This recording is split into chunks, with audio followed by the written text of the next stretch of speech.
Hello, Canada. Hello, United States of America. Greetings to all of you here with me in Panama and all over the planet. My name is Kevin J. Johnston. This is the Kevin J. Johnston Show that runs every single Tuesday at 9 p.m.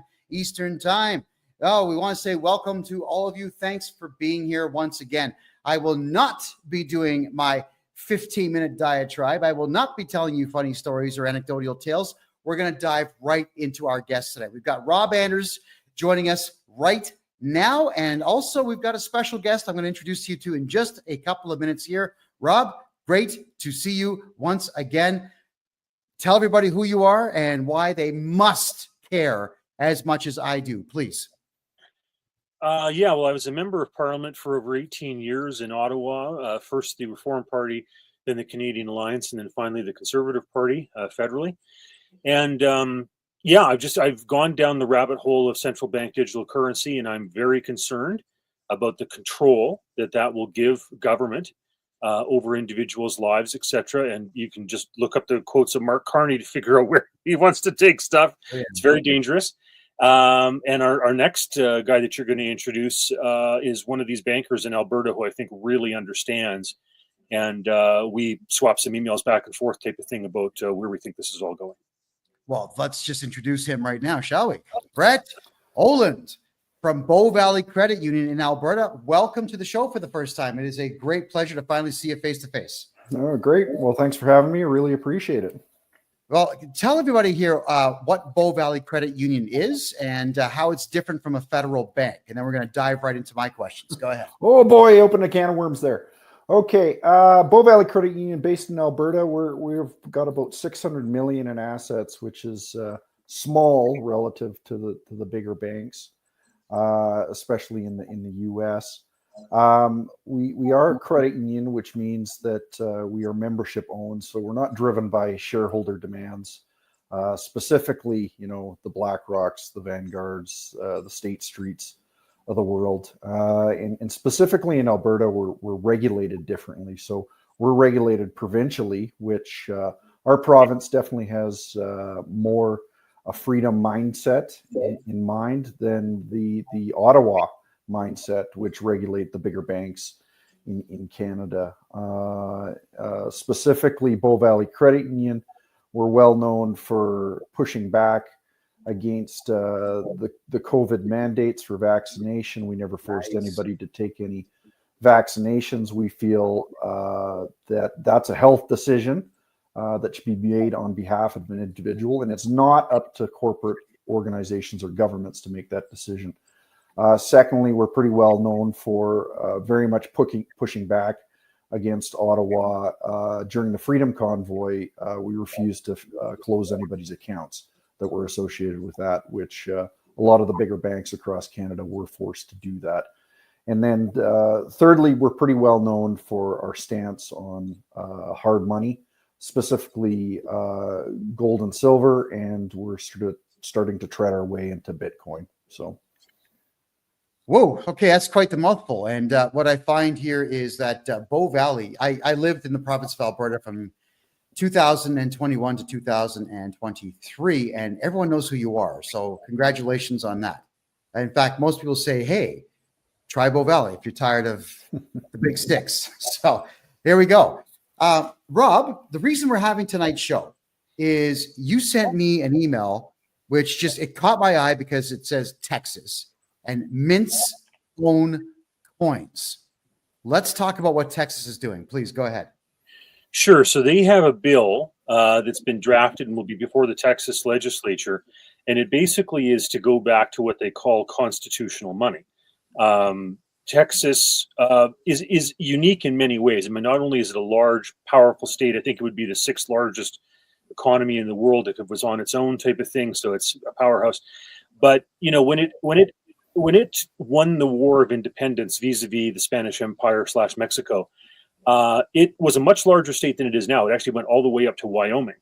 And so when it finally got admitted to the United States as a state, and Sam Houston went from being president of the Republic of Texas to being a governor and then later on a senator, et cetera, whatever, in Texas history, I think it was in 1846, what happened was Texas became a little bit smaller, lost some of those territories to the north, which some people were talking about naming, and those names came to fruition in the future, like Washington or Colorado or whatever, right?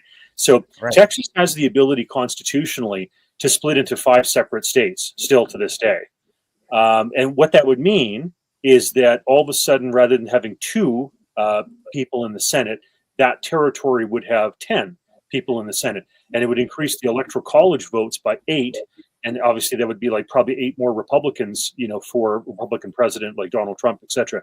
So it has a very unique situation. The foundational documents of the United States stipulate gold and silver as money, as currency, is valid.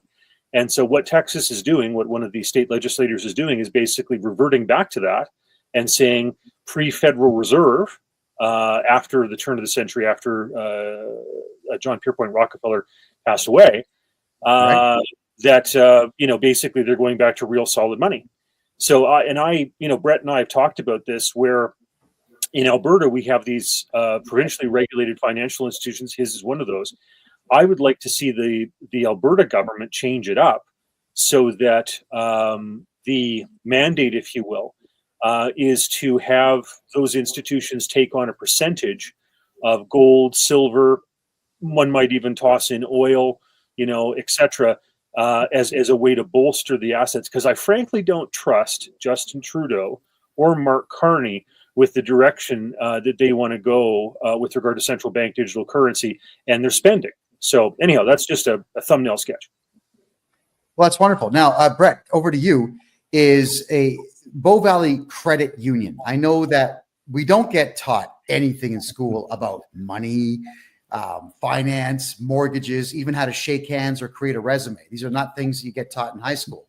So by the time kids are 18, they've wasted pretty much 14 years of that 18 years learning nothing, in fact. So could you educate the entire populace now as to what a credit union is versus a bank? Please go ahead.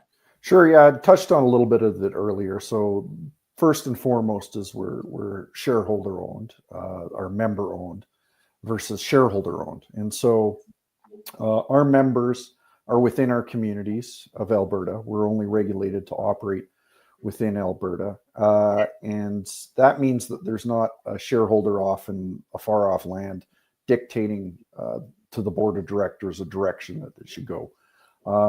That often happens in the bigger banks, especially in Canada, where there's foreign interests that own, say, RBC, Royal Canadian Bank. And you can look, it's public knowledge that you look at the shareholders of these corporations, and a lot of the time it's BlackRock or Vanguard or State Street, which is very different value proposition than what a member of a credit union has. And so inherently, when you're a member, actually an owner of your financial institution, you take it a little more seriously, and you want your money to be a little safer in an organization like that. So as a member, you can vote for the board of directors as well as the bylaws of the organization to basically dictate direction of the organization. So now let me ask you this: when's the last time have you been able to tap a board of director of a big bank on the shoulder and say, hey, I'm pretty concerned about something like this? And the answer is just never. No, you're the first. You're the first one in, I guess we'll say, a head office to ever return an email of mine. The first. Normally I get some regional plebe who doesn't speak English typing up horrible letters. They don't even spell check them and send them to me. So thank you for that. No, you don't get to talk to anyone. But I find, and I want to get both your opinions on this one. I find that's actually quite the Canadian phenomenon. After being in Panama now for 8 months, I can walk into any bank here and just talk with managers and make deals with the banks. I've had the opportunity to meet with the mayors now of the 3 biggest cities in the country. So you have access to politicians here. You have access to banks that want to do business. And then I noticed there's a lot of, in the United States, a lot of state-run banks where you can talk to the board of directors. Glacier Bank is one of them in Montana, for example. I had that conversation today. So why is it that banks around the world, you can talk to the upper echelon, and in Canadian banks, you can't talk to anyone? What's going on there? Rob, I'll give that to you first. I'm just a politician as opposed to the banker, but I think part of it is because we have less competition. We in Canada, when you think about it, on the federal level, you have these chartered banks, and there's a half dozen of them. And so, in the United States, there's a greater proliferation of banks. And I think that, I'm a big fan of the provincially regulated chartered stuff because, I've had my run-ins with the CRA, as we've talked about on the show before. And, and the big banks just jump and do whatever they want them to do type of thing, regardless of whether or not there's, sanctioned by a judge or whatever. So I exclusively bank with provincially regulated institutions now. I won't even touch the federal ones as best as possible. So I think it's partly that we don't have as much competition as we should. Like, I want to stress as well, like Canada used to be, and this is something to be proud of. I mean, we have, we're not proud of Trudeau or Carney or a lot of the mayhem that's going on now. But from 1817 until 1914, we had the longest running free banking system in the world. And we were an example, actually, to the United States when Polk was running for president in the 1840s, et cetera, when he was running against central banks. And, so for that length of time, those institutions, and a lot of them were actually, because, 1817 predates 1865, those were banks, a lot of them that were actually chartered by their colonies. So you think of the Bank of Nova Scotia, you think of Toronto Dominion, you think of Bank of Montreal. Okay, a lot of these were actually colonial, provincial at that time, or colonial became provincial institutions, and that currency, when they held gold or silver in reserve, was traded as far down south as the Caribbean and as far east as Great Britain. Was respected in the United States. So we actually were an example of what Polk was talking about when he was running for president in the 1840s about getting rid of the central bank, right? Okay. Because he actually had a self-regulating, in a sense, independent, private currency system. It was beautiful. And so anyhow, I think we've drifted so far from that ideal.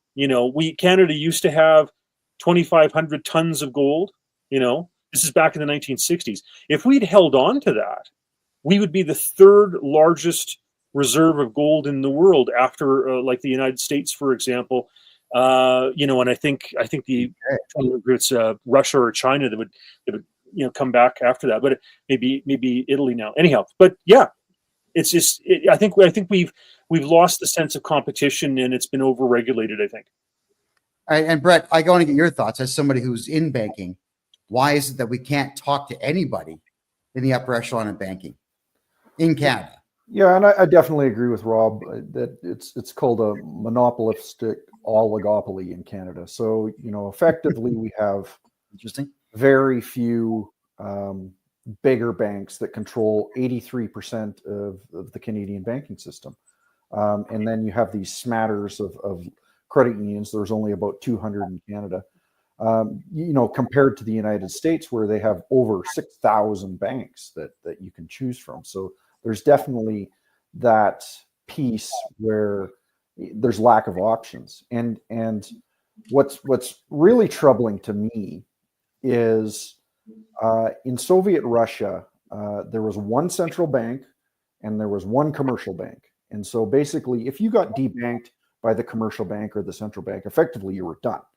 And so when you see something like almost a monopoly like there is in Canada, and the central bank, the government, and the commercial banks start to get closer and closer and closer together with the way they're talking on the same song sheet, it gets to be very troubling. Like, you can see the direction that something like this is going.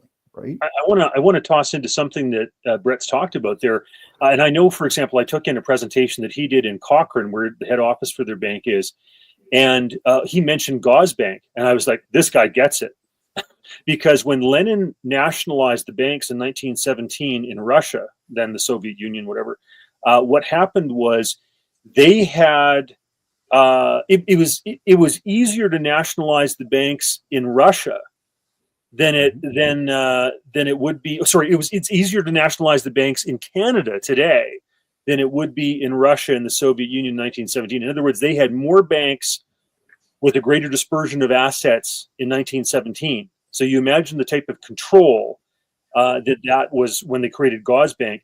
Canada, because we have so few of these massive federally chartered banks, it actually is less banks with a greater percentage of the assets. It would actually be easier than what happened in 1917 in the Soviet Union.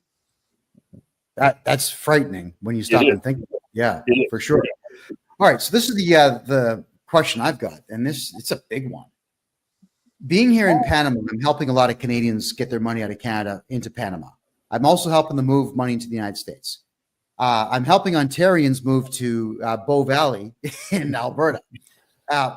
Here's one of the issues: is the banks here. There's 52 major banks in Panama. There are 3 credit unions. The Canadian bank system, at least the federals, will not allow you to transfer money. Banks in Costa Rica, Mexico, Honduras, Panama, possibly even Brazil. And the banks around the world are saying, you know what, we're not dealing with Canada anymore. It's become a joke. So, Brett, I'll put this to you, is why are Canadian banks not allowing Canadians to buy crypto and move money around the world, even for investment? Well, it stems back to around the year 2000, 2001. And if you remember, that was the terrible day that the Twin Towers went down on September 11th, 2001. And suspiciously, very quickly after the towers went down, in Canada and around the world, they talked about a lot of these anti-terrorist mandates that, well, if we cut off the funding to these terrorists, then we'll be able to stop terrorism altogether. And it's always, they put in these rules always, it's for your safety and security is really where it starts. And that was sort of the impetus of what we call FinTrack in Alberta. And FinTrack is basically the oversight body. And at the time in 2001, I don't think anybody complained that it came in and that it was going to surveil basically people's bank accounts. And FinTrack is a fairly benign organization. And really what it does is basically tracks people's information. So if money's coming in or out of a bank account, as a financial institution, a lot of the time we have to report on it. But often FinTrack comes up with these rules. And so if there's rules, say you own a car wash, or you deal in cryptocurrency, or you're, dealing in drugs, or whatever it is, like there's all these rules around FinTrack, and those rules just continue to expand. And so what they do is specifically blacklist a lot of countries around the world, and basically say, you know what, they're not your traditional country that does business, and so we're going to basically blacklist them, and we're not going to wire any money to them, type thing. So I'm certain that there's ways that you could find around it by finding an intermediary bank in the U.S., which I'm sure you figured out, Kevin. But yes, they don't make it particularly easy, and that it's not a surprise that they're dealing with very cash intensive businesses. They're dealing with crypto where you can move money without surveillance, money exchanges, all these things that they seem to be very clamped down under the rouge of basically your safety and security, because we're going to protect you from the bad guys, which of course, I think anybody on this channel would understand with their eyes wide open what the real objective is. So, well, I certainly think so. Yeah. I just like, to chime in about how, terrorism, morphed into opposing the truckers and COVID mandates and all that type of stuff. And if you're opposed to the green agenda and, 2030 and 15-minute cities and all that type of stuff, or if you just have a larger carbon footprint or you don't agree with diversity, equity, inclusion, et cetera, like that's where that stuff's morphed into. It's very sad. Yep. And you can call anybody a terrorist now, like those truckers that went to Ottawa, you're a terrorist. So then basically it activates this next set of rules where you can basically take away all their rights and freedoms, right? So, well, which is exactly what happened, but it's also putting the fear into everybody nationwide. The trucker convoy goes out there, does the right thing, helps Canadians get their lives back. But the penalty is that A, you get trampled by horses, RCMP horses, and B, you get your bank account shut down. That terrified the average Canadian. So where people were afraid of the Canada Revenue Agency and the government before, now they are purely terrified. And I know this because I do taxes for people, and everyone's terrified. But FinTrack, maybe I'll let you guys decide who's going to answer this one first. Wow, FinTrack got involved with the crypto market. So you had companies like Coinberry, which is now BitBuy. Then you also had ShakePay, and now you've got Kevin O'Leary getting into it with WonderFi and a couple of other projects. But I used to be able to buy $50,000 worth of Bitcoin and just move it wherever I wanted. Now, if it's over $3,000 that I purchase and move, FinTrack is either contacting me through letters to my address, or they're contacting the exchange I'm buying from. So first off, why do they care about $3,000 transactions, and what can they do to enforce their will? Go ahead. I'll let Brett handle this. I'm less experienced with the crypto stuff. Go for it. Well, right. you know, interestingly enough, when they first implemented FinTrack, it was any transaction over $10,000 is what they were concerned about. And so if you think about that, that was the better part of 24 years ago. And so inflation's just eaten that $10,000 alive, and you know, that's more more or less. And they keep on lowering that rate of you know, in your case, they say anything $3,000. At one point, FinTrack came to us and said, we want you to track all cash transactions. And thankfully, a lot of the big banks and financial institutions pushed back and said, listen, we can't do business like this. It's impossible to do that. So part of the challenge with is I'm not understanding why they're doing it, other than to basically gain more control. And a bigger, more scary thing that probably we should be concerned with is in March of 2023 budget at the federal level, they threw a whole bunch more money in the millions of dollars at FinTrack to basically soup up its connection to AI, so it can do a lot of this tracking for them. Built up connections between the RCMP, which are like the local or the federal police here in Canada. And so like, and these connections just, it's hard not to think that they're going down to a nefarious place with all these things happening, when they're basically sharpening these tools in the background. So, okay, so I'm just being asked what FinTrack is. Financial Transactions and Reports Analysis Center of Canada. Yeah, just nosy individuals that want to know everything that you're doing. I'll just tell the two of you gentlemen what I had to experience. It was 3 years ago, where someone who didn't like me called FinTrack, but also the Alberta Securities Commission, to make the statement that I was openly selling crypto on the market without a license. Now, I had no idea there was any such thing you needed, but I'm asking the question, where would I get servers to do this from? Really? So when the Alberta Securities Commission sent me a letter, they told me what I was accused of, and they said that I had to turn over all the marketing materials I've ever used, the full names of everybody that I work with for the corporation that they said I was representing, my full name, bank statements for everyone for 6 months, home phone numbers, the whole 9 yards. So I called my lawyer. I said, could you please just deal with this? But why would the Securities Commission and FinTrack be sending out letters like that? well, in my mind, they're terrified of cryptocurrency and the power of the system. And so I'm relatively new to the space and learning about it more and more every day. But I'm seeing what crypto can do already with some of these apps. And the governments really should be terrified. If they want to maintain control of the financial system, the crypto will destroy it. And crypto is faster, it's better, it's a better store of value, it's more private.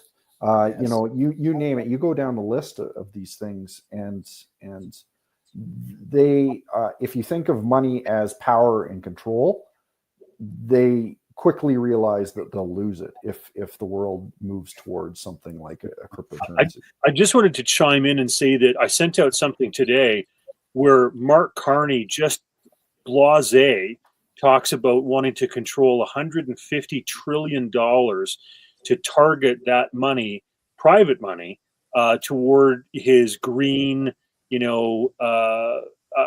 Agenda 2030, et cetera, whatever stuff, right? Their green agenda. Now, when you think about that, that's 100 times Canada's national debt. That's over four times the national debt of the United States. Like, what type of control freak do you have to be where you want to have taps and levers and controls and fines and penalties on 150 trillion private dollars to make sure that your agenda gets accomplished with regard to the green stuff? Like, it's all about control. It's just so nasty. Yeah, what exactly will this control get them? I mean, there's only so much money you can have and only so much you can spend. I mean, does anyone have any idea why they want this kind of control and what the plan is with it? If I may just jump in there, I think Brett and I could both give you like 100 different answers to that, but the one that I think just boils it right down is look at China. Look at the digital yuan. And if you realize in China, if you criticize the government, you can't get a plane ticket, a train ticket, a bus ticket. Right. You can't apply for a government job. They can make your money expire within a certain amount of time. You've got to spend it how they want you to spend it. And if you don't, it disappears. Like, it's all about that control. So like, there's all sorts of facets to this, but I think that China is the easiest way to understand what some of these control freaks want. Yeah, positively. And Brett, just to reflect on what you were saying about crypto, we're doing taxes, like we're doing a lot of taxes for a lot of people in Canada, some in the United States as well, buying and selling corporations. And the truth is, some of the amounts that we bring in surpass $50,000 to $100,000 per transaction. I'd rather have it in crypto. I really don't. I don't want Canadian dollars anymore. And if I was given the choice between $1 million in Bitcoin and $1 million US, I would take the Bitcoin. I've seen the power of the crypto market, and I had an opportunity to talk to a number of individuals, real hardcore crypto people in Costa Rica and in Mexico. And what you're dealing with is millennials. I don't agree with their left-wing politics, but the younger generation under 40 understands crypto pretty implicitly. And they're buying houses with it, and they're doing investments with it. They're buying private jets with it. It's an incredible system. So now I guess the question would be, how would Bow Valley Credit Union or provincially chartered banks like yours get into this market and profit off of it? Well, and this fundamentally goes back about 3 years, and a lot of what we're talking about here, central bank digital currencies, government control. I think a big piece that we're going to have to worry about over the next decade is inflation. And so the devaluation of specifically the Canadian dollar in our case, but I don't think anybody should be blind to the fact that with the new Trump administration coming in, a lot of what he's proposing is going to be massively inflationary. And I think you have to pay attention to what he's saying of putting tariffs on all the countries around the world. Don't move away from the US dollar. Effectively, what I think Trump is trying to do is trap people in US currency, whether you love him, hate him, or an indifferent with Trump. What he wants to do is get the debt of the United States under control. And to be able to do that, he basically has to inflate the US dollar to high heaven. And so what we're trying to do as an organization is make people aware for educational purposes that we think that inflation is coming and it's coming to stay, and get into hard assets. And so we talked a little bit about cryptocurrency and Bitcoin. We're pretty big proponents of gold and silver that have throughout history been very good protectors of wealth, as well as other hard assets. We're talking land, we're talking housing, we're talking apartment buildings. Anything that you can drop hurts your foot is effectively what you want to be into. And the last thing that you want to be into is like sovereign debt, like sovereign bonds. and low interest paying accounts and things like that, because they're just going to get wiped out over the next number of years. So, yeah, actually, speaking of low interest accounts, maybe you could reflect on this one quickly. I made a presentation to the mayor of Panama City. We were talking about banking. One of the big things I really want to flog is banking here. Everyone knows Panama for the canal and nothing else, right? So I said, we got to market this city. The city's got incredible technology, 35-cent subway rides. The subway is better than Toronto and New York's combined. The infrastructure is here. Let's market what we have. And then I said, look, you've got some banks that'll pay starting off at 3%, but they go as high as 12 if you put the right amount of money in and lock it down for the right amount of time. And then I showed him TD Bank from $0 to $1,000, 0.01%. $1 million, 0.01%. And they're all, what? What's going on in Canada? We thought Canada was rich. Thinking, no, I told the truth about it. But what is it that's driving Canadian banks to pay nothing in interest while they rake in billions every quarter? Go ahead. Go ahead, Rob, if you've... Well, I guess you get away with what you can get away with, right? And so if you can do that, you do it. I wanted to touch on this idea of, crypto and commodity-backed currency. I'm a believer in commodity-backed currency. I agree with Milton Friedman. I think he gave the best description of the gold standard, et cetera, that I've ever seen. I like private crypto better than I like central bank digital currency crypto or whatever, right? Because that gives the government gobs and gobs and gobs of control. I know a friend of mine who's an energy trader for Royal Dutch Shell said that there was some other system that Cato Institute had talked about, but he didn't know the details, et cetera. But I think it's hard to beat a commodity-based currency. First the world started off with barley in like Mesopotamia for about 2,000 years. Then it went to gold at around 500 BC, and then eventually silver, and then copper. Various countries, whether the Roman Empire, the Chinese, messed with copper, and the final one, kind of with the petrodollar in Saudi Arabia and the United States, with oil. Those are the five. And I know that Holland dabbled with tulips and other places with seashells and salt and whatever. But I think those five things, those five commodities I just talked about, are money, and gold is the king of them. So I'm a big fan of that. I think that thousands of years of recorded history since Herodotus, kind of prove it. Yeah, and you actually see in societies like that is the lower classes actually do much better because they're compensated properly. There's a phenomenon called Triffin's dilemma, where basically whoever prints the money gets access to it first and then doesn't have to feel the consequences of the inflation. So of course the government prints the money, they're the closest to it, and the politicians, and so they spit it out into the economy, and by the time it gets down to your blue collar worker, that devaluation has already happened. And so commodity-backed currencies effectively prevent that from happening because you can't print oil, you can't print gold, you can't print wheat. And so they can't get away with this nonsense. And just sort of talking about your earlier question there, Kevin, it's this phenomenon of free money that's happening in Canada, in the Western world over the last couple of years. It's basically the social elites at the top funding their stupid agendas. And I think we start to see it in society.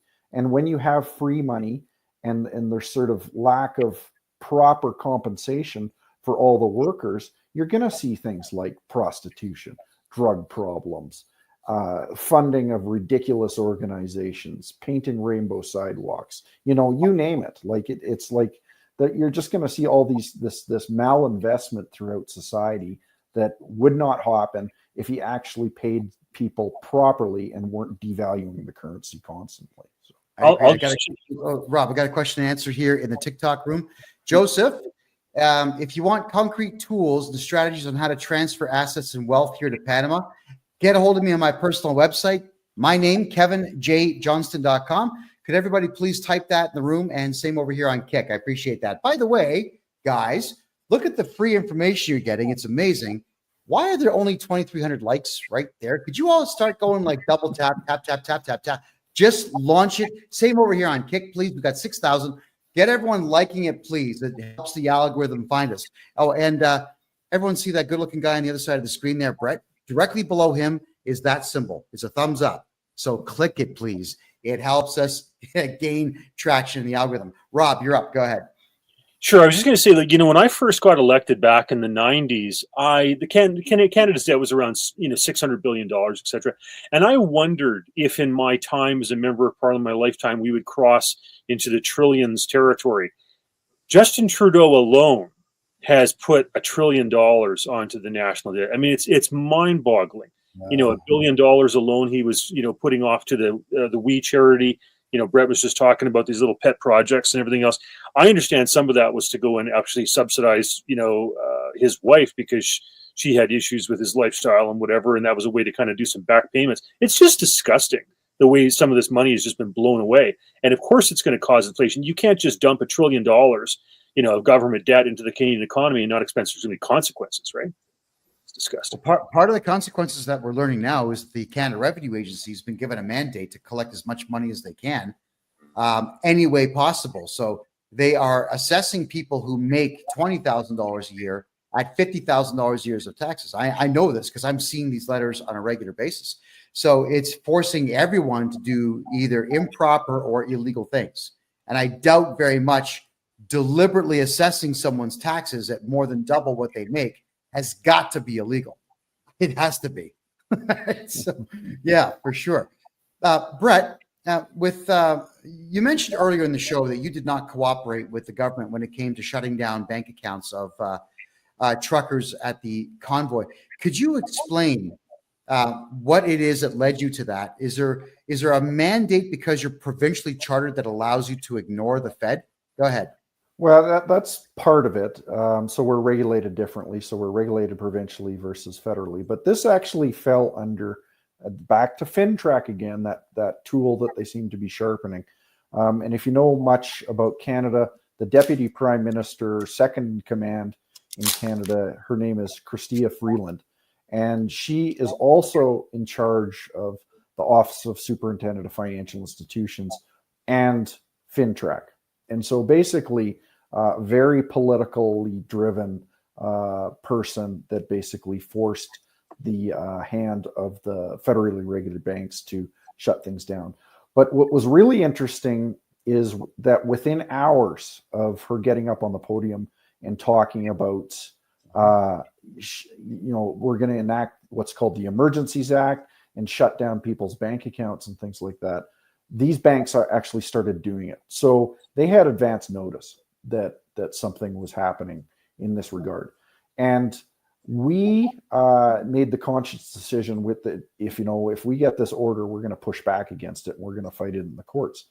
And we didn't receive one letter. We didn't receive one email. We didn't receive one phone call to do that. And what was really baffling is, as far as I know, no other financial institution did. They did it as a wink and a nod, and the Deputy Prime Minister standing at a podium saying we're shutting down people's accounts. So unless I'm missing something behind the scenes, just unbelievable, Well, no, actually, what you said makes sense. Wow. Okay, I'm blown away. So I'm going to formulate this statement in question properly here. What you said makes perfect sense, because they knew that the CEOs of the 6 big federal banks would go along with it. But they probably had a feeling that the smaller institutions like yours would ignore them or fight back or get a court order of your own to counter it. So it sounds to me like this was not a court order. It was just a phone call made in a backroom deal. Is that pretty much what it was? Well, that's what I suspect. And that's what I mean by these banks and the government and the central bank getting closer and closer together. These organizations like the central bank and the commercial bank and the government are supposed to be very distinct, separate organizations, and they're for good reason, because they don't want that malinvestment. They don't want a communist society. But the thing is, as we see those get closer and closer together, you start to see these problems like this. And it's that backroom phone call that's, just close down all these truckers' accounts, would you? And no problem. One of these things I find disturbing about this, and Brett's really touched on this, is that the more that the central banks dance the government's tune and do what they want them to do and are complicit with the agenda, whether it's central bank digital currency or whatever, the less there is the need for them, right? Like if you've got a federal government that basically dictates credit and dictates who can get what in terms of financing because of its rules, and if you generate too much carbon or you don't jump to the tune of diversity, equity, inclusion, you're not going to get credit, etc. The oil and gas sector gets shut down, whatever. Like you become irrelevant, right? Because you no longer are a separate financial institution. You don't make independent decisions, and God forbid you have politicians that become the bankers, right? Because all they care about is the next election. Like you think Justin Trudeau cares about whether or not you have capacity to pay? Like it's a joke. Yep. And you start seeing things like recently in Canada, your viewers around the country or the world might not know this, but they're removing the GST on some items in Canada. So the GST is a tax that's put on products and services around Canada. And they've decided for 2 months they're going to remove the GST on some products and some services. So to me, that is picking winners and losers. And that's exactly what a communist or government does, is picks winners and losers within products and services in society. That's also frightening. And Brett, I wanted to go back because, I mean, you know this as much as anyone does, is this idea of banks cooperating with the Canadian government without court orders. The Canada Revenue Agency, for example, you actually are the one that pointed out Section 317 of the Excise Tax Act to me, which I went through, where the Canada Revenue Agency, if they're not able to get you to cooperate with them, what they'll do is they'll issue a letter, which is called a requirement to pay, to the banks. And then if the banks don't do it, all it says in the Tax Act there, Section 317, is that they'll be held liable. So the banks in Canada say, oh, well, we got a requirement to pay letter.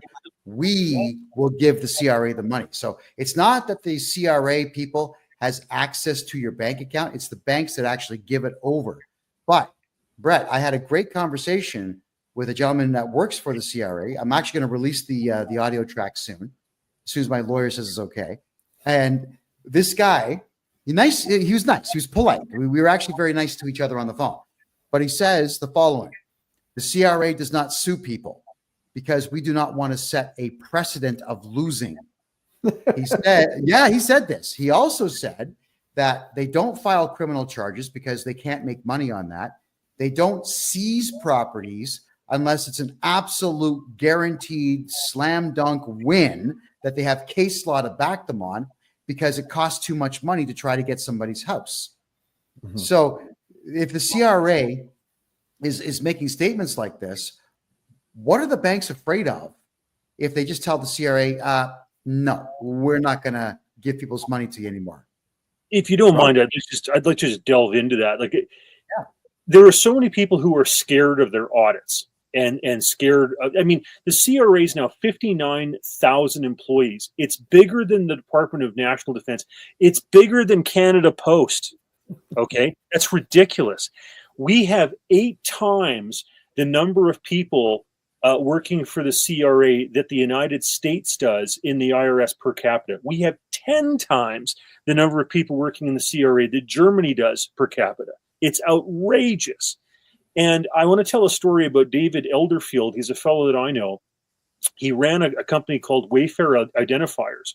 And back after 9/11, when the Twin Towers, Pentagon, etc., got hit, he came up with a system that could identify the contents of 95% of the sea cans, the containers that were coming in. And you take this thing, you put on the side of these things with a spectrometer. It can determine parts per trillion of whether or not there's drugs or explosives or human cargo, etc. Right now only 5% of the shipping containers get checked. Okay. Now China took an interest in this. Surprise, surprise, because they're involved with fentanyl and opium and human trafficking and all that stuff. So they pretended as though they took an interest in it. Well, within days of China making an offer, etc., all of a sudden the CRA pressured the banks, and this poor guy got shut down. He was going to do a sale to an American company worth, I think it was $14 million US, or at the time about $20 million Canadian. Canadian Border Services loved what he was doing. Homeland Security loved what he was doing. And this poor guy got shut down, and his system was better than ArriveCan. Okay. And now the government's talking about throwing away a huge chunk of money on ArriveCan 2.0, which is going to allow smugglers to identify people crossing the border, when they're going to be there, what vehicle they're driving, what their telephone number is, so they can track it, etc. And load a Lexus bumper, full of drugs, and then pick it up on the other side. And the government's thing was, when he did Wayfair identifiers, they said they didn't want to pick winners and losers. Well, here you've got this government. You've got people tied to the Liberal Party who were getting hundreds of times the amount of money that Wayfair identifiers was going to be allocated or whatever. And it's ridiculous. Like there's so much feather bedding and corruption, and the idea that we would allow more of this carte blanche is ridiculous. Anyhow, sorry, that's my rant. Oh, of course. So, Brett, why are the banks not just saying forget about it? Because when I read the Excise Tax Act, here's what it gets really interesting about the act versus the law. Whenever I look at criminal law, for example, there's always a punishment for something that you do wrong. But in any of the tax acts, there's no punishment. It just says you'll be held liable, which means we're going to get really mad and shake our finger. And that's it, because they only have 50 lawyers for the entire country, the CRA. They're all provided through the Department of Justice. They don't sue. Is there a way that we could get the banks, financial institutions, employers to just say no to the CRA? Well, it's a really good question, and honestly, I don't have a good answer for you other than the precedent's sort of been set, and I guess it's sort of where do you draw the line too? We get demands not just from the CRA, but we also get child support demands and things like that. So right. The thing is, does child support demand make sense? Yeah, personally, I believe in that type of thing. Whether you do or not is a different case, and so I really don't have a good answer, but it's a good conversation to have, and maybe we need to think that through of like what are the repercussions of something like this of the CRA coming down on you? I don't know.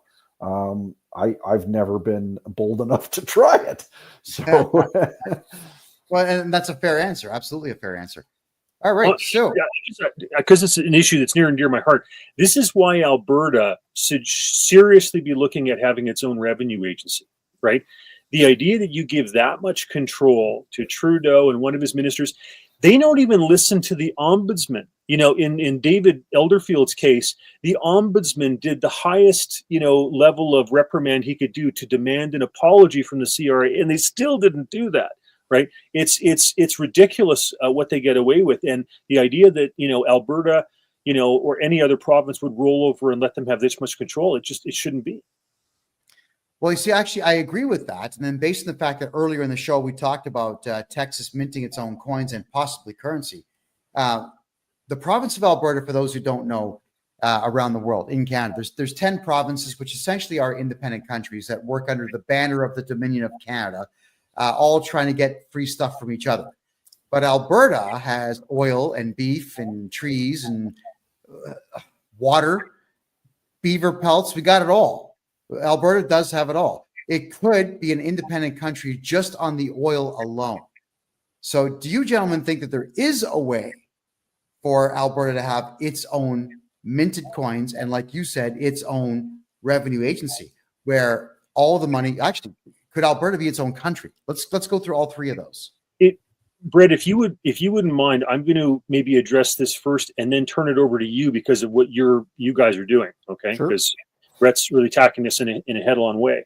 So I would like to see the Alberta regulated financial institutions have a peg. It could be 1% to start off, then 2, then 3% of assets in, say, for example, gold, silver, oil. Okay, I know I was approached by somebody, I won't mention who, but I know they have connections to the premier, who was talking about Alberta having a crypto that could be convertible into hard assets like gold, silver, oil.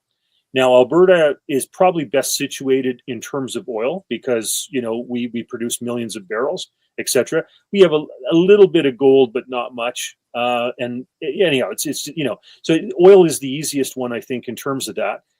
But Brett is talking about having not a government sanctioned version or something done by the government of Alberta or even by a very Alberta regulated institution like the Alberta Treasury Branch, but they've kind of got their own idea. So Brett, over to you. Sure, yeah, and probably the best way to explain this is what we talked about earlier. Rob, you mentioned the free banking system, and effectively those banks way back in the day had those reserves. They had those tangible assets, and so there's basically 4 types of banking systems. There's for this case, we'll use gold. So there's people can exchange their wealth and their store of value in gold. And we soon move to a receipt-based system. So it's like, okay, the gold is in the vault. I'm just going to give you this piece of paper that says we're transferring gold back and forth. And then we moved to a fractional reserve system where it was just fractions of that actual gold in the vaults. And now we're in a system which is basically a complete fiat system, and there's nothing really tangibly backing it. We at Bow Valley Credit Union want to move that back down the scale. And so that's why with the profits of our organization, we purchase gold and silver as monetary metals to be that reserve, to sort of move back towards that. As well as we just came out with this product last week where you can actually, the biggest problem with gold and silver is the premiums on like a 1 ounce coin are pretty high. But on a 1,000 ounce bar of silver or gold, the premiums are actually quite reasonable. But part of the challenge is nobody wants to lug around a 1,000 ounce bar or can afford a 1,000 ounce bar of gold or silver. And so what we've done within our organization is with our partner Silver Gold Bull, we've tokenized that 1,000 ounce bar. So you can actually purchase fractions up to 100ths of an ounce of that gold or silver and easily convert it back and forth between fiat and your store of value. So you want to be able to move seamlessly through from your store of value to your medium exchange, buying your cup of coffee very easily. And that's sort of what we've created within our organization. And we can see that the governments don't have a lot of palate for this because they lose their power. So basically we're starting it as a private organization and similar to what Texas is doing, basically saying, yeah, we're going back to tangible money. And this is the route that we've taken. And so if the federal government isn't going to do it, we're going to do it.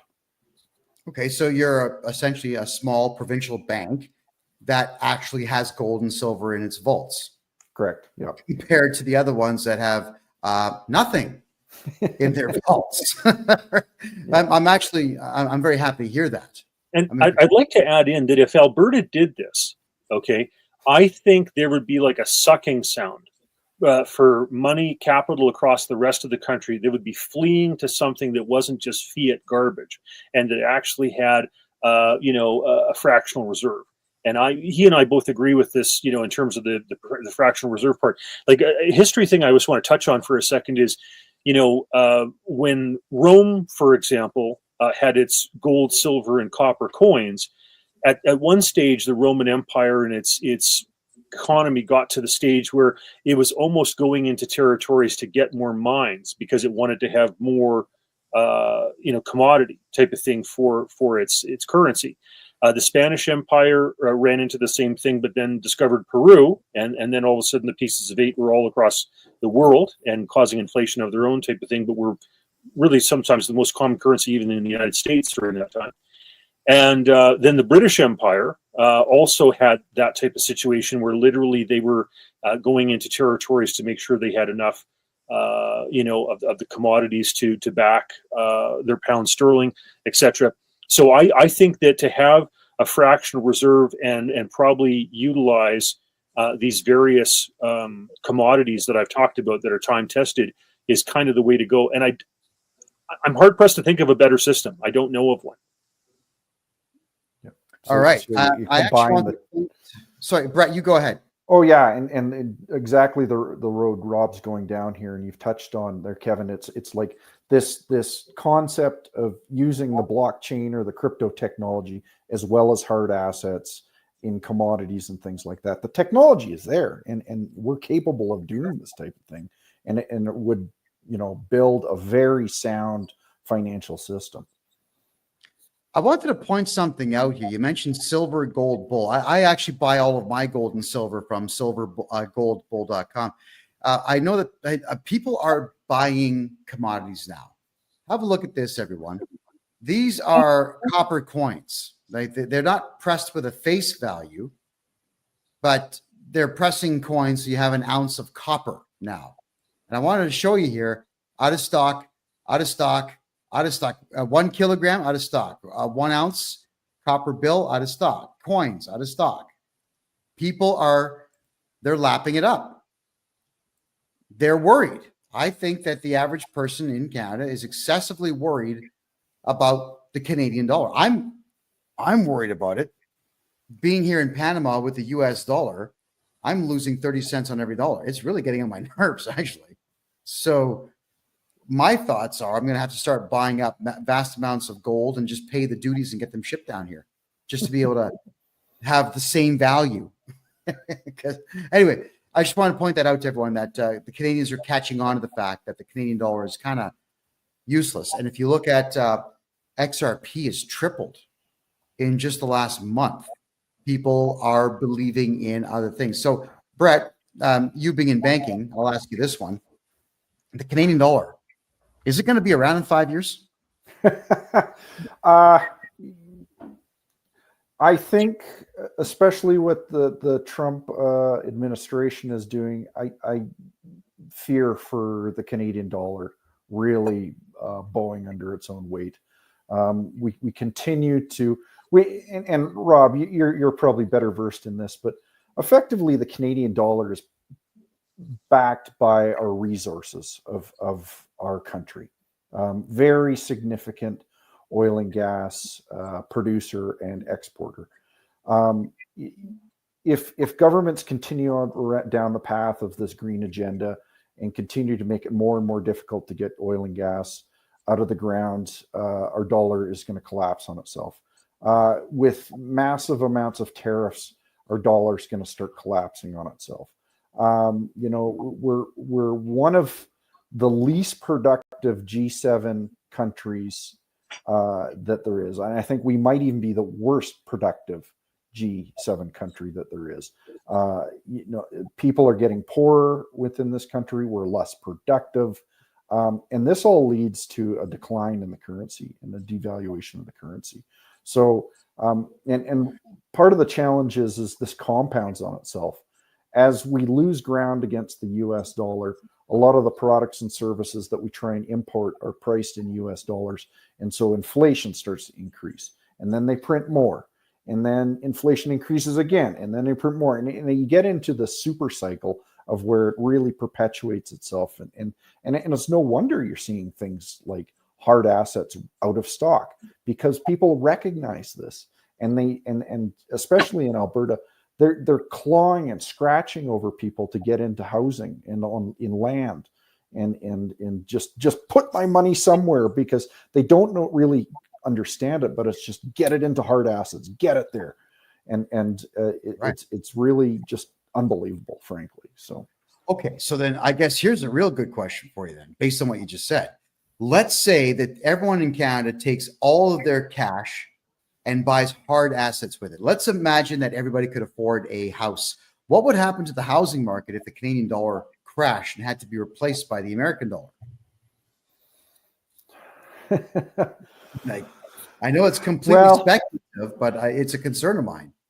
Honestly, to stabilize things, I think that may be the direction that we have to go ultimately. If people lose faith in the Canadian dollar, it's still the worst the dirtiest shirt in the pile, but the U.S. dollars is still a safe haven, and rhetoric by the Trump administration only compounds on something like that. And in my mind, and we touched on it earlier, but the U.S. dollar will be the last dollar the last currency to fail. Everybody will currencies will collapse before the U.S. currency will fail. So I think I'll add on that to say that, okay, let's talk this BRICS thing, for example. You've got Russia in the midst of a war that is not going well for them. Their currency, their gold reserves have gone down as a result.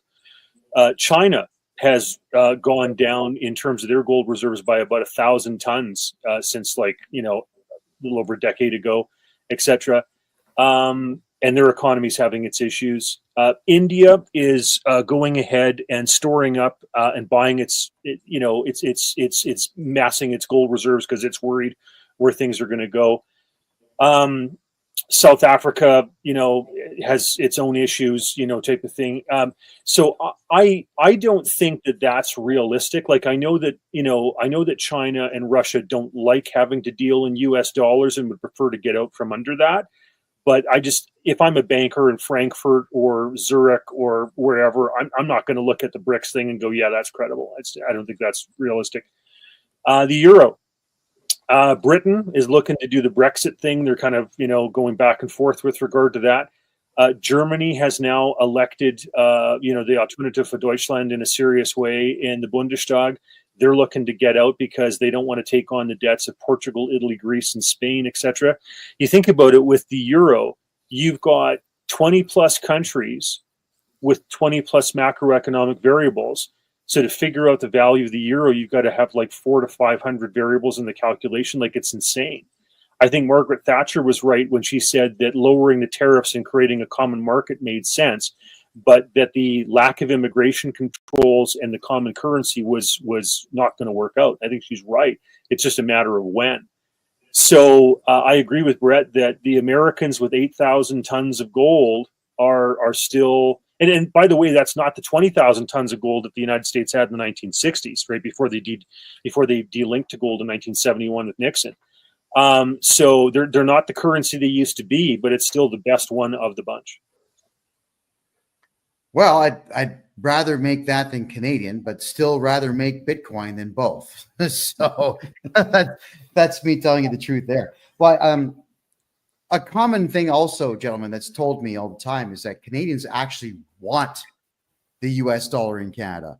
Now that Trump has won, Canadians are saying they want Trump to invade, take the country over, and bring the U.S. dollar into Canada. So it goes to show that with copper coins being bought up, with silver coins being out of stock in these places, I don't think anybody really has any faith in the Canadian dollar, period. Canadians are on my case all the time. I mean, I don't have enough hours in the day to get the bank accounts open here in Panama that we need to. So is there any way to rescue this country that's going down the Canada, not Panama, Canada going down the toilet the way that it is? Well, I think Brett's part of the answer, which is that you've got to have banks that are willing to say, hold on a second, we don't agree with what the government of Canada is doing. We don't agree with central bank digital currency. We don't agree with the regulations that they're doing to try to kill the oil and gas industry. And we've got to kind of start doing our own thing because they're frankly not acting in a responsible way.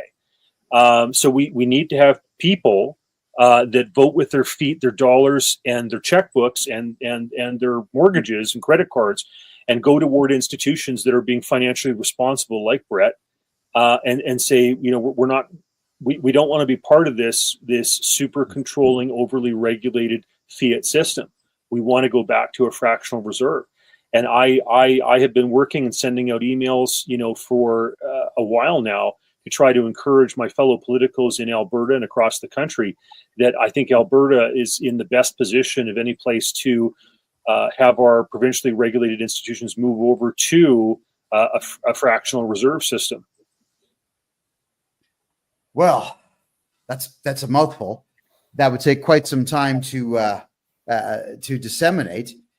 Brett, I mean, Rob here is saying that you're part of the solution, and I think that you are, by trying to get banks to maybe hopefully follow your lead and own hard assets. Now, let's talk about commodity-based banking for a second here. Is it possible, you think, to actually have an oil-backed currency as opposed to gold based on how much oil Canada has? And would it make sense? Yeah, I think it probably is. And that would probably be the excuse of governments today is like, well, our dollar is backed by the commodities. They're just in the ground, which easier said than done to actually get them out. So that's probably their reason why that they think that they can print to high heaven. And that's sort of why I'm more of a proponent of something like gold and silver, and maybe what you do is you create a basket of commodities which it's based on, and you have a strategic petroleum reserve like the U.S. has, and it's actually drilled in tanks, in underground caves, whatever it is, and that's why typically people have used precious metals in the past, because oil can seep back into the ground, it can evaporate, wheat goes bad, there's these traits that the precious metals have that are unique, and it's similar to something like Bitcoin as well, because the thing is it's a limited resource. It doesn't disappear as long as you don't lose your seed phrase and things like that. Right. But there is a certain amount of protection around that. Can we get back to a more sane environment? I think money is a great place to start. I think if you fix the money, a lot of the problems that you're seeing in today, the social disorder would disappear. The wars would start to disappear. Dysfunction would start to disappear. And just sort of one thing I wanted to say, I got to correct myself when I was talking about being close to the money. That's the Cantillon effect, not Triffin's dilemma. Sorry about that. Gotcha. I'll have to look those terms up and do some reading. So here, J.P. Morgan said that gold is money and nothing else. And I would say that those other precious metals like silver and copper are good proximates and backup to gold. And then after that, just because Alberta produces so much oil, and because U.S. needs and has a strategic reserve, etc., and it's easy because we don't produce as much gold as we do oil, etc. It's an easy one for the Alberta government to have provincially regulated financial institutions go with. But any one of them is better than fiat garbage. Yes. Right. Oh, sure. Absolutely. Now, here's a question just based on commodities. I mean, gold and silver backed currencies, for example. This is a very interesting point that was brought to my attention yesterday, and I don't have an answer. Sri Lanka is a hotbed for every precious stone imaginable. Regular diamonds, yellow diamonds, gold, sapphires, rubies, emeralds, everything. And you can pick them up like this and put them in a bag and buy them for a couple $1,000s. Now, why would that country not be utilizing gems as their commodity? Why would Canada not use oil? Why would, I guess, United Kingdom use, what do they have? Nothing. So, come on. Go ahead, Rob. Well, precious gems are precious, right? Of course. But the problem is, let's say you take a guy like me, okay? How am I supposed to be able to ascertain the value of one diamond versus another? I'm just not that much of a connoisseur of diamonds or emeralds or rubies or what have you, right? The great thing about gold and silver is that when it's stamped and it says that it's 99% pure or whatever, as long as it's not China or somebody putting out some fake ingots or something like that, you hopefully know what you're getting. That's I think the difficulty with precious stones is that and as well there's industrial uses for silver and even for very fine gold in terms of electronics and various things. I guess there is for diamonds when it comes to like drill bits and stuff like that, but those probably aren't the ones that they're going to want to use as a currency, where they probably want the more refined stones, the ones with less inclusions in them and stuff. Whereas the industrial diamonds that are used for drill bits are much rougher and not as pretty. So that's my answer to that. But Brett may have some other wisdom to offer here. Yeah, sure. And you really go back to the definition of money, whether it's fungible, whether that means whether you can just trade it, whether it's durable, whether it's, can stand up to a little bit of wear and tear, where it's portable, you can move it around, recognizable, which exactly what Rob's talking about there. I can't recognize one diamond from another, and as well as the stability. And, you take a look at that stability as a key trait of money. And I think it's safe to say that any fiat currency in the world today does not have that stability. And I think people recognize that. So, something that Brett just said, like, I can't tell the difference between a diamond and a cubic zirconia. I mean, I'm sure yeah, I mean, jewelers could maybe, but I can't. So I think that's part of the problem. Well, a cubic zirconia is something that I would deliberately go look for if I was going to put a ring on someone's finger. I'm not buying diamonds. Yes. You're right. You'd have to be trained to know the difference between the gems. I get it. I've just not been able to figure out why a country that has so many wouldn't use it. But now, something that I really wanted to talk about here, because mortgages in Canada, to get a mortgage or a loan in Canada is a nuisance. And it comes really from the fact that every time you walk in the bank, you say you want a loan. First question by someone who's not born in Canada, I might add, who doesn't speak English. Oh, what's your address? We want your house. That's what they'll say. They're not wording it properly. They're asking for assetless. But it seems that Canada is almost 100% asset-based banking, whereas most of the rest of the world is capital-based banking. You got a good idea in the States, you get money, you go do it, and you make money on that money. In Canada, unless you have $1 million, you can't get a loan for $1 million. Brett, I'd love to get your take on that one, please.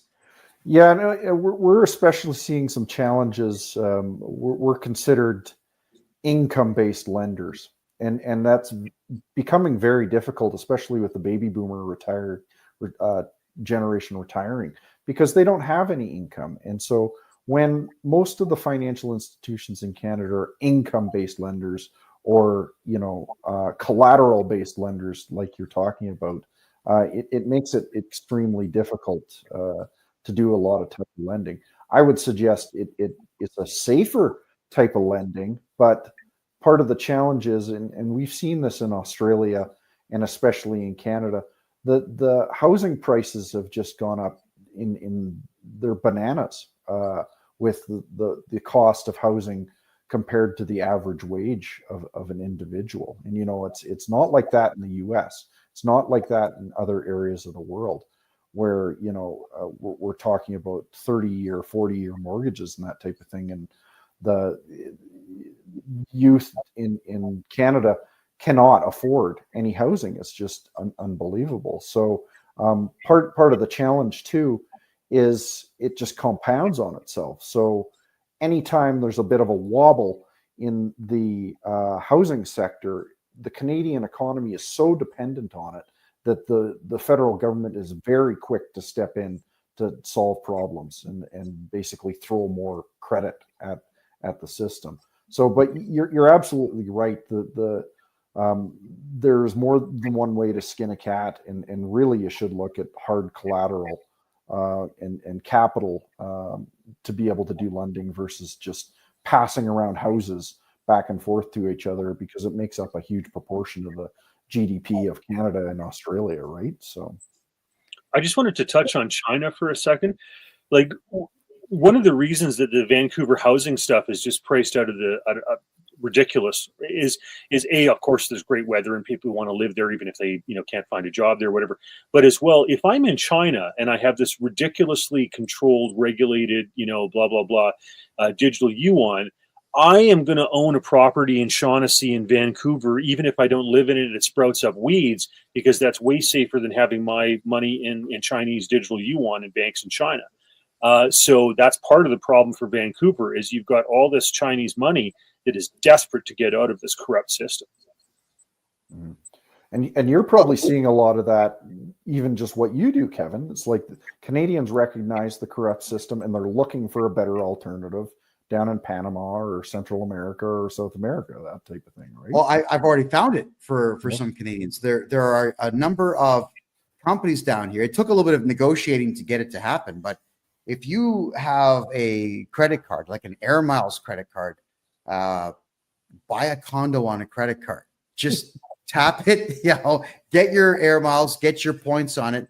But now you've got a concrete bank down here. And condominiums, actually, they really go up in value in Panama. In Canada, they're worth nothing. I wouldn't give you $5 for one.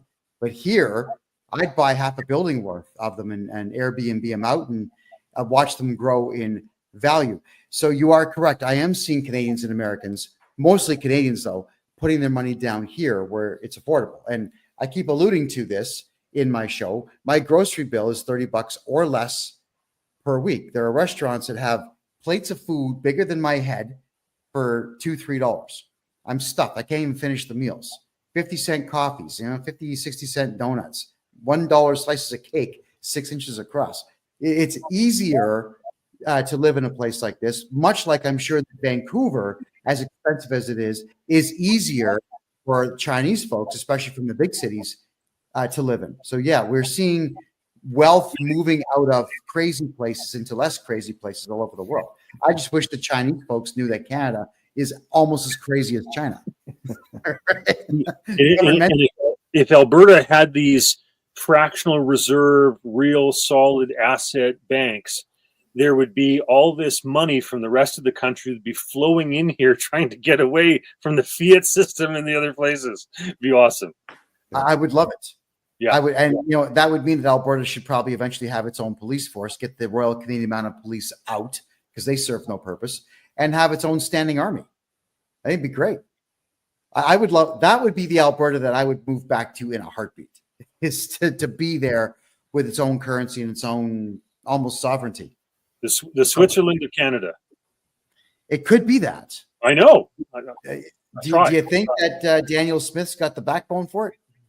Well, we're going to see. And sometimes, even if she doesn't have the backbone, if we can convince David Parker and Take Back Alberta and the Alberta Prosperity Project and all these other plethora of organizations that push for these things and get people elected onto the board for the party, maybe that can happen. We'll see. Because it's worth it. It is. It would be a very rich place. There would be jobs everywhere. And the other good part too is that I think the left wingers would finally realize that they don't belong in a commerce-based society. They'd leave. They'd go to Vancouver, go poison that place, and Alberta would just be bang on. Brett, get started. We want this to happen. Yeah, well, I think banking is a small part of it, but you touched on some other things there. That the police is a problem, the legal system's a problem, taxation's a problem, education's a problem, justice is a problem. Like there is rot everywhere, so it's a big job to fix, and I hope we're on our way to being able to do that. So. Yeah, somebody just commented here in Kick that when I said I pay $30 for a week of groceries, they just paid $30 for one whole chicken. Wow, and I'm not surprised. I'm truly not surprised. So if you're in Alberta, everybody, the only place I could recommend to you right now is buy a cow, buy a whole cow. Should cost you about $2,400 to do that. It'll last a family of 5 a year and a bit. Buy whole cows. Forget retail. Retail is crazy. Brett, let's talk about Bow Valley Credit Union now, because let's push you a little bit here. You're the first CEO of any bank in Canada to ever speak to me, so thank you for that. And now that we've got you here, talk about what products you offer and why you're better. Sure. Yeah, we touched on that big one that we just launched is the tokenized metals. We call it an e-metals account. And what the benefit of that is you can move back and forth seamlessly between your store of value and gold and silver into fiat currency. We're big proponents of Bitcoin, although we don't have a lot of products and services around that. We see the value proposition there. As far as I know, we're the only financial institution that will lend against gold and silver. So we consider it hard assets. And, that might even answer a bit of your question from earlier, Kevin, it's that truly is, that capital-based, commodity-based lending, when you can lend against your gold and silver. Our board of directors is aligned with our thinking, which is really important. Very freedom-minded and liberty-minded, entrepreneurial spirit. It helps a lot that we have an organization that's backed up with a staff and the board that are aligned in their thinking, and that there's problems in this world, and we're just trying to do our little part to help solve those problems for people. There's limitations on what we can do. You can't really ask us to break the law. We won't do that for you. But the thing is, it's a whole lot better than a lot of what you'd get at another financial institution out there. You can actually get somebody on the phone, which is pretty unique, instead of talking with somebody in Bangladesh. You're talking to somebody in Alberta. All our staff are Albertans. They have a vested Albertan mindset, and we've tried to do things a lot differently from other credit unions, and especially the big banks in Canada. So, and you've got internet banking at your institution there. Yeah, we're a full service financial institution, so pretty much everything that a bigger bank can do, we can do as well. So the simple stuff: email money transfers, Visa, debit cards, all the above. Yeah. Huh, okay. Oh, and an app where you can take a photograph of checks and deposit them. Yep. We have that. We have a lot of people that are still. We're big proponents of cash. We like people using cash. I think cash is going to continue to be very important.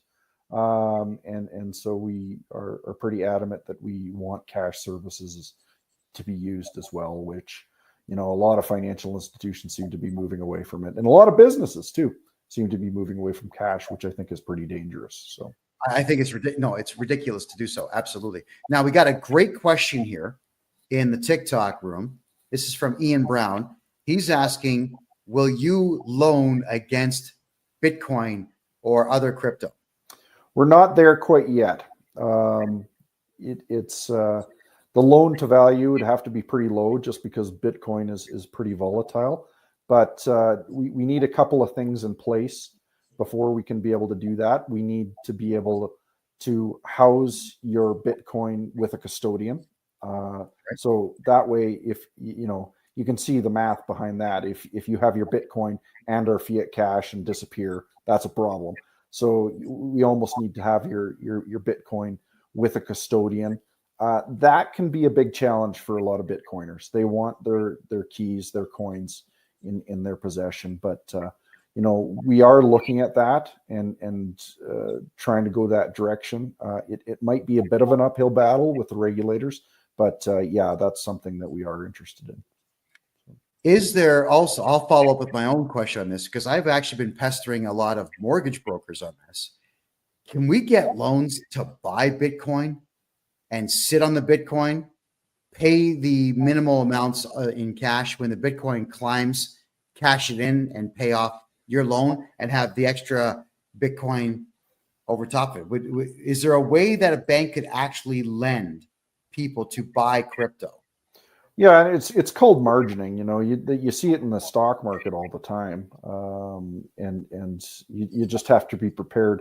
And effectively, that's what we're doing with gold and silver in their loans too, where you're margining it, and basically you use it to buy more precious metals. But leverage cuts both ways. I think it's important for people to know that if it is volatile like Bitcoin and goes down quickly, you might lose your Bitcoin. So, yeah. Okay, that's a fair statement as well. But you're saying it is possible to get a loan and buy crypto with it? Well, not through us yet, but and keep in mind, I'm a pretty firm mindset. I'm more in the Bitcoin maxi camp.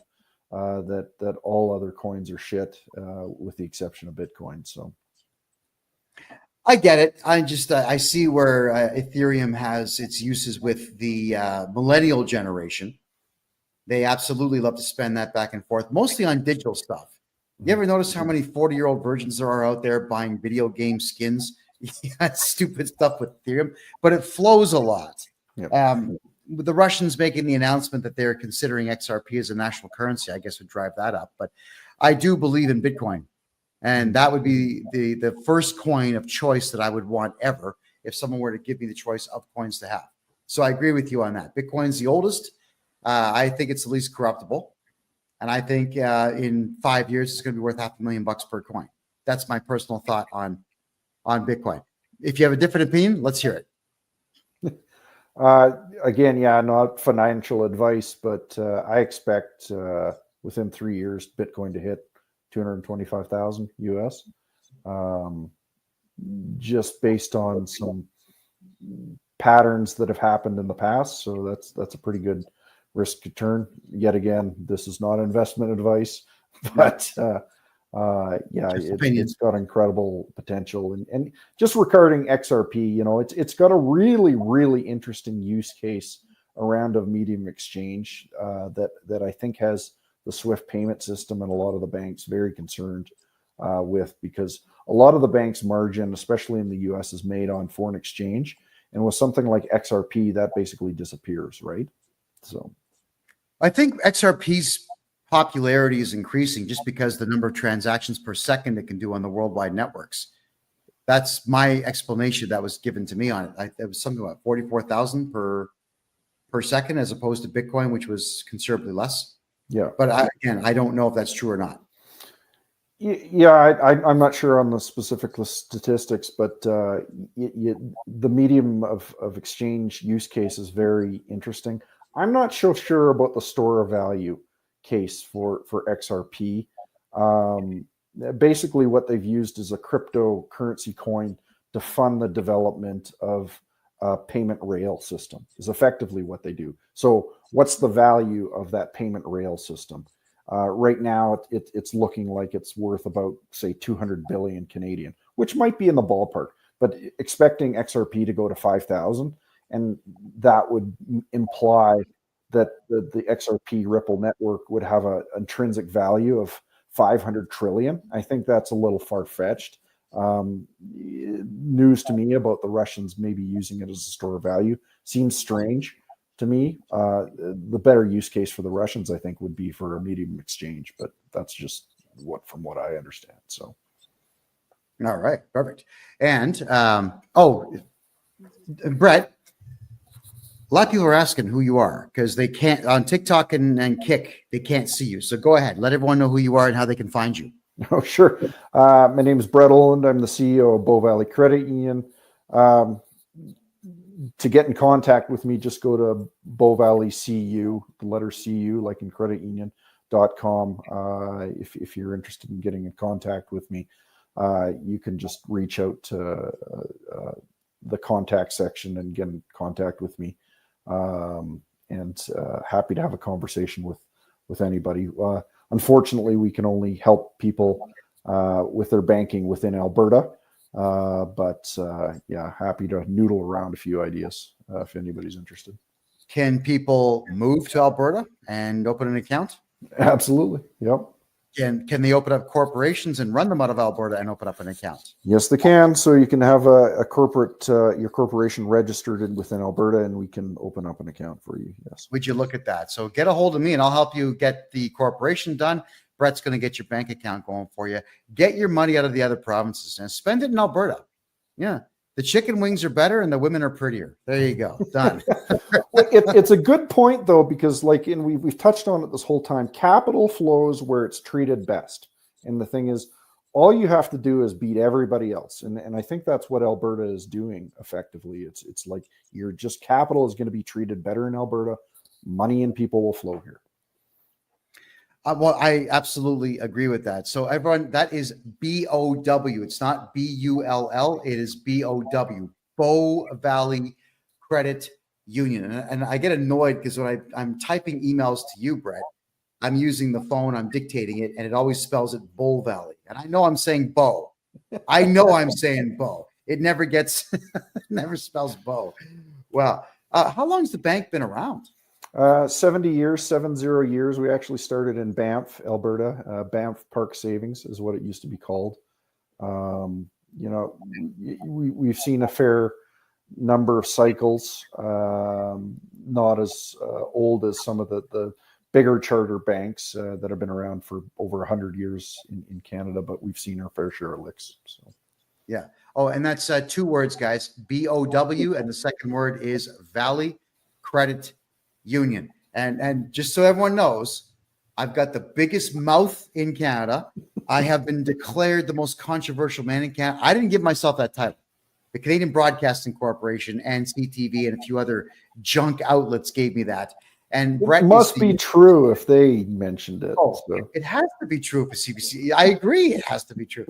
Brett Oland, the CEO of Bow Valley Credit Union, is the first bank CEO in the country to be brave enough to talk to me on the phone first off, and then to come on my show. The others will not return my emails, my registered mail. They won't even reply to legal letters I send them. It's crazy. So I want to say thank you very, very much for having done this. Now, Rob, you put me on to Bow Valley back in, I would say, February of this year.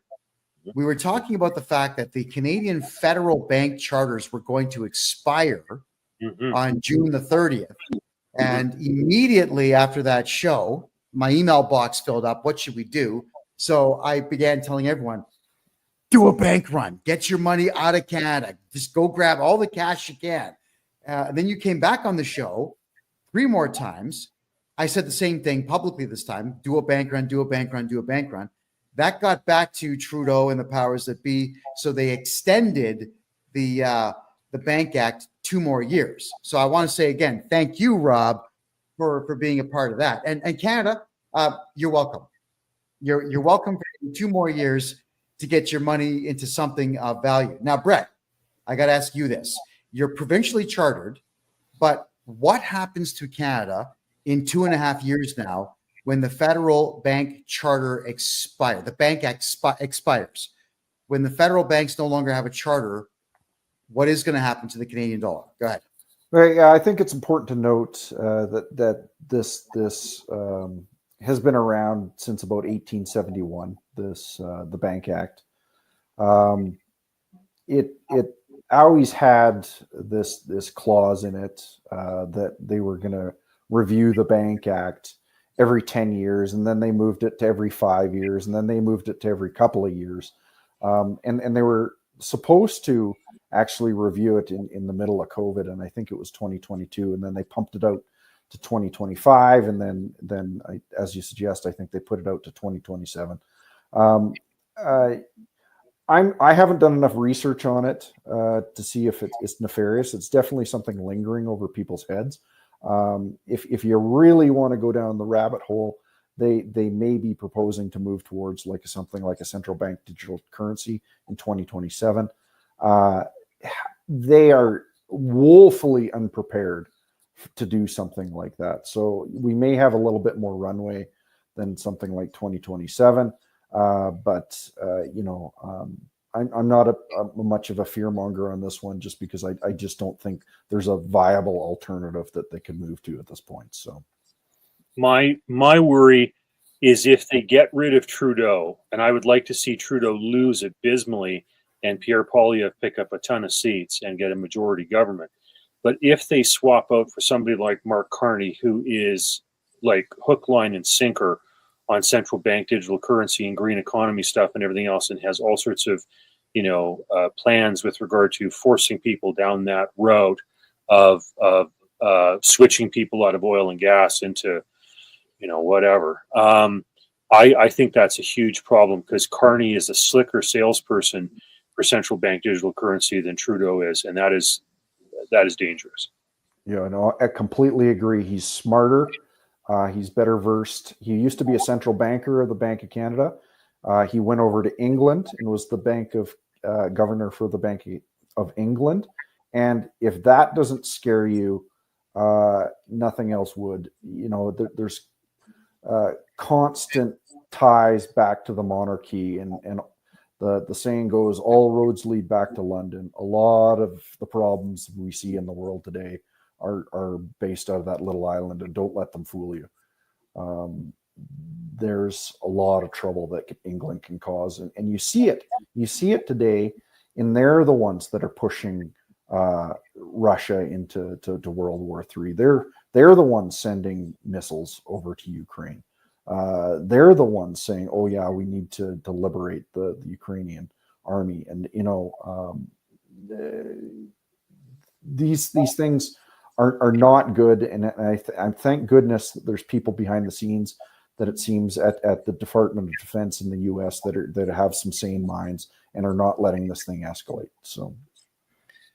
Yeah, and I'm just thinking, with Britain's proximity to Russia, why provoke? Yeah, it's just a tank drive away for the Russians. My guess is not my work, but someone called Alex Craner's work. Suspicion is that the UK banking system is about to collapse. The sovereign debt is they're effectively bankrupt, and so as they've done in a few other times in the past, mainly World War I and World War II, when the country goes bankrupt, they take you to war, and I think we're seeing that again, where effectively Europe is bankrupt, specifically the UK, and they've run out of options, so they want to force a war on people.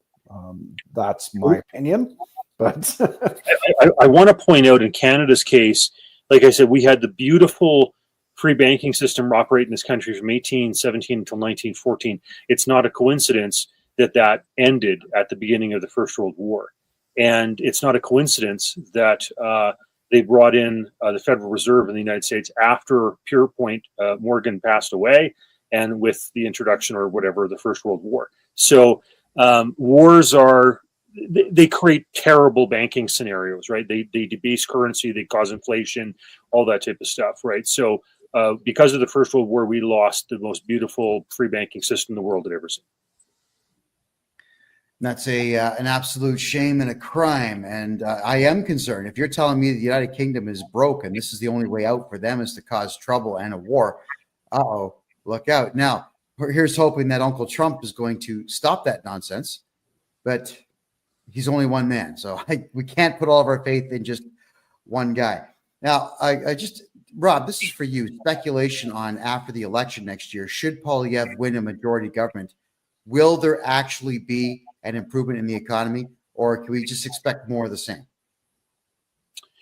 Well, there's no doubt that he's going to be better than Justin Trudeau. Like, it's hard to be worse than Justin Trudeau, right? Mark Carney might be worse than Justin Trudeau because he's just as much of a globalist with a nefarious kind of green agenda and smarter at selling it, right? So, but I have no doubt that, Pierre is going to want to cut taxes. I have no doubt that he's going to want to, put limits on the growth of government, et cetera, which is all stuff that needs to be done to try to get our debt situation under control. So I have no doubt he's going to be better. I mean, is he going to be, as strident as maybe some of us would like? It's like when Harper came in. A lot of us were Hoperites, hoping that he was really going to tackle this stuff, and yet the bureaucracy grew, and we didn't get, a defunding of the CBC or various things that many of us were hoping for. So, it reminds me of when Milton Friedman was being interviewed one time, and this interviewer ran through a list of government departments, and Milton Friedman wanted to get rid of education. He wanted to get rid of a whole bunch of departments in the federal government. Now, if a president actually did that, oh my word, like Milei is doing in Argentina, like that's phenomenal stuff. Is Pierre going to go as far as Milei in Argentina, or what some of us anticipate Trump's going to do? I don't know. Time will tell. Yeah. Okay. So, Brett, now more of a fun question for the audience at home. For yourself as the CEO of Bow Valley Credit Union, which is a bank. What advice do you give to anybody in Canada who wants to get a mortgage or a loan? What should they do? How do you prep for a meeting with banks? Go ahead. Sure. Yeah, it's important to just sort of have your financial affairs in order. It's unfortunately for a lot of the youth, they've gotten themselves into trouble in the past, through bad creditors, that type of thing. It's important to, especially in Canada, to keep those credit scores as high as you can. Make sure you're paying off those phone bills. Make sure you're not in too many credit cards, that type of thing. Important to do that and constantly worry about your credit score. Big down payments are important. Some advice. It's difficult sometimes, but I've heard of people with 30 or 40-year mortgages. You're paying pennies down on something like that. Probably the minimum I'd recommend is a 25-year mortgage on something like that. Be honest with your banker. Never a good start to a relationship if you're dishonest. Big down payment as you can possibly manage. There are insurance programs for housing. It's Freddie Mae and Fannie Mac in the U.S. In Canada, it's Sagen or CMHC that can help with people with less of a down payment, but you do end up paying a lot more insurance premium on your house overall. So hopefully that's a few tips that can help people. Well, you brought up a good point. Credit score. Is there anything that you could advise young males, young women out there on how to build a good credit score? I mean, one of the tricks that I used to pull when I was younger is I'd get a credit card. I'd go to the bank machine, take out a cash withdrawal, 5 days later, pay it off, repeat the process, keep doing this. And then I also got a bank loan when I was 17. I got a bank loan with my mother's help for $2,000. Stuck it in a coffee can, made the minimum payments, 3 months later, paid it off, got a loan for $4,000, and I kept upping it. And I was eventually able to get credit. Would that still work today? People getting short loans and paying them off? No, absolutely. And I recommend people not overdo it. So don't get a $15,000 credit card when you can only afford a $500 credit card. And you don't need to make it huge. It's like, it doesn't say credit score with, using $500 credit. It basically just has a score out of 900. So, but you're absolutely right. You want to pay on time with interest. Don't miss those payments. Specifically with the younger generation, they're looking at phone bills because everybody seems to have a phone bill these days. Don't miss those payments on those phone bills. Those ding you pretty hard. Any utilities pay off, and important to get set up properly. Not that you ever need it, but build that cash reserve, potentially a small line of credit. You don't need, like you say, not anything silly, just $2,000 would probably do it. But honestly, keep that so you're not drawing into it, and debt can get you in a lot of trouble if you're not careful. So try and get out of debt as soon as you can as well. So.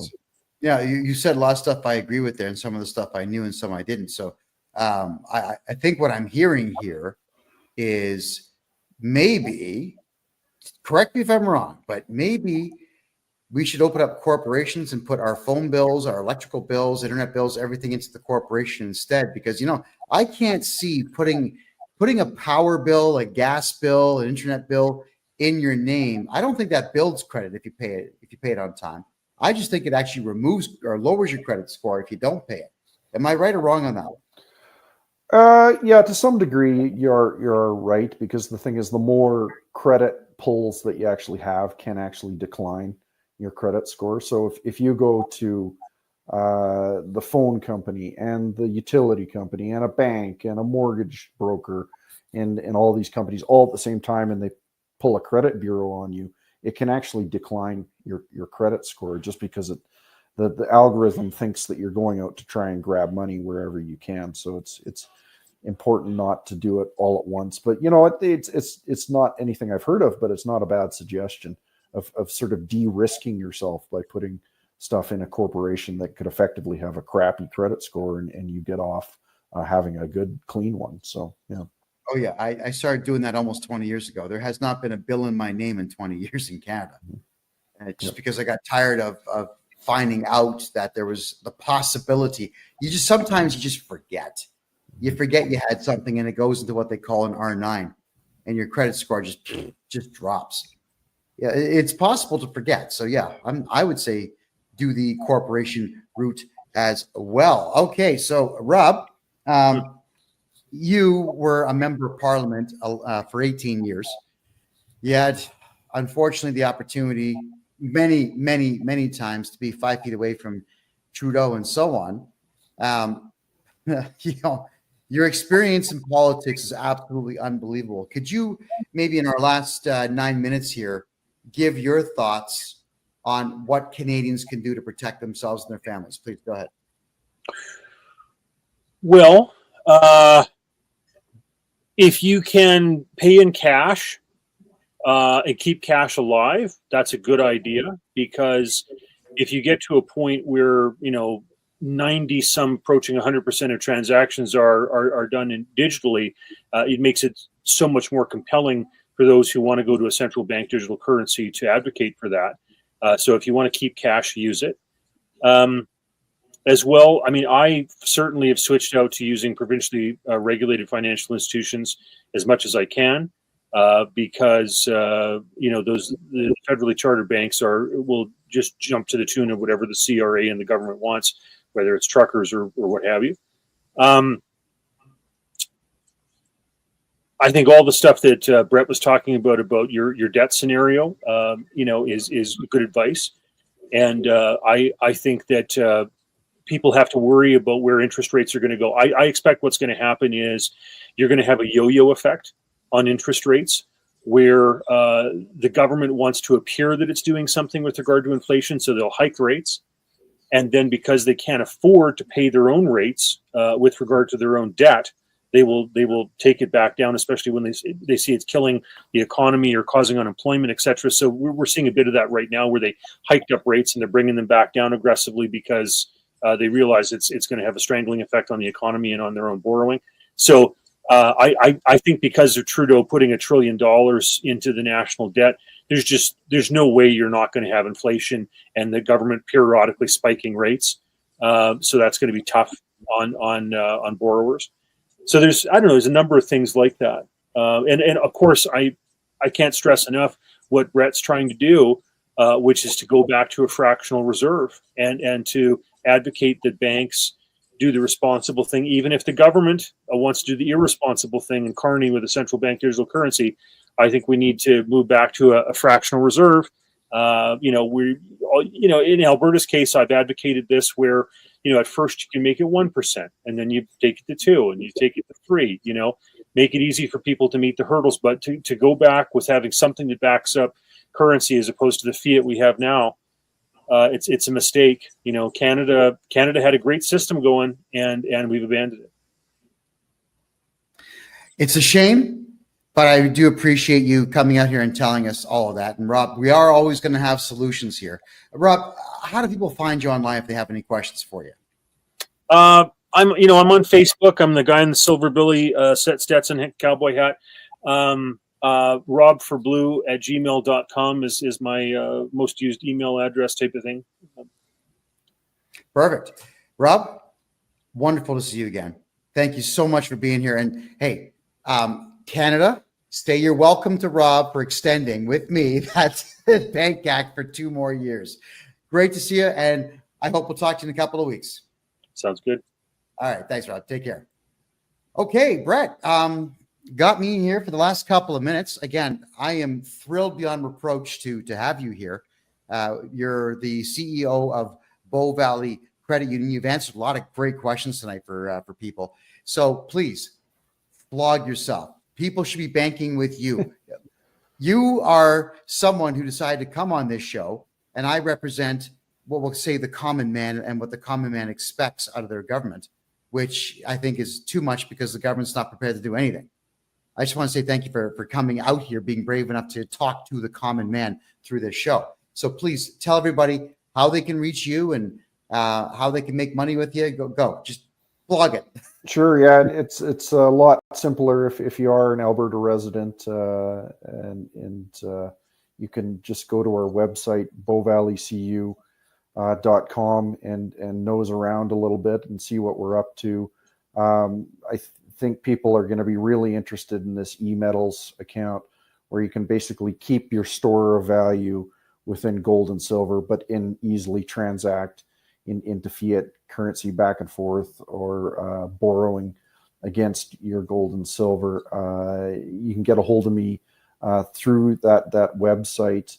I am about to start to get a whole lot more active on X, Brett_Oland, at Brett_Oland on X. There isn't a lot of activity there now, but we're about to ramp that up a lot more, just with some little insights and videos of snippets and things like that. And yeah, happy to have conversations with people, even if you're not able to bank with us. Maybe you've got some concerns about what to do financially, and we can help maybe navigate you in the right direction, or thinking about a few things that maybe you want to think about. So. Yeah. And again, everyone, if you open up a corporation in Alberta and you run it out of Alberta, you can have a corporate bank account with Brett Oland and Bow Valley Credit Union. I'm sorry, I'm from Mississauga in Credit Valley. I get those words mixed up sometimes. Wow. God, I have had such a great time tonight. Brett, thank you for answering all my emails. Thank you for talking to me on the phone. Thank you for passing off all the banking information privately in our conversations. And thank you for being here tonight. Greatly appreciate it. Yeah, no, absolutely. And this type of thing is really important. So thank you for hosting, and let's hope we can build a better world, sort of a little bit at a time. So you and I are on the right track with that. And we'll do this again soon, I'm sure. All right. Thanks very much. Thanks, Brett. Have a great night. Take care. Bye. What an incredible pair of guests we had tonight. I mean, this is something I've wanted to do for quite some time. And I'm eternally grateful to both gentlemen for being here. And for my American friends who are watching this, I'm a Canadian citizen, born in Toronto, raised right next door in the city of Mississauga, which is an 80-minute drive to Buffalo. I've lived in the United States for 4.5 years of my life. I currently live in Panama. I've been to 12 countries, been to a few war zones in that time. Used to be a full-time journalist, and now I do taxes for Canadians and Americans full-time. I've had a lot of fun traveling the world, but there's also been a lot of heartache and a lot of pain, because Canada is just not an easy country to navigate. Hasn't been for quite some time, but with gentlemen like Rob and Brett coming out to help you navigate a little bit better, I know that you have a few more answers than you had before you got here. And don't forget, everybody, I buy corporate debt. That is correct. If you have a corporation in Canada or in the United States that has tax debt, regional tax debt, sales tax debt, GST, HST, any debts whatsoever, including corporate credit cards, I will buy the company from you. I will take all of your debt away. You get to go right back to zero and start over. Get a hold of me on my website right now at kevinjjohnston.com. I've been studying Canadian tax law for 40 years. I've been studying American tax law for all of this year. God, I know all the tricks now. Let's put your money where it belongs, and that is back in your pocket. Call Brett, put your money in his bank, where at least we know it's going to be safe. My name is Kevin J. Johnston. This is the Kevin J. Johnston Show that runs every single Tuesday at 9 p.m. Eastern Time, right here on freedomreport.ca. I love you all, and good night.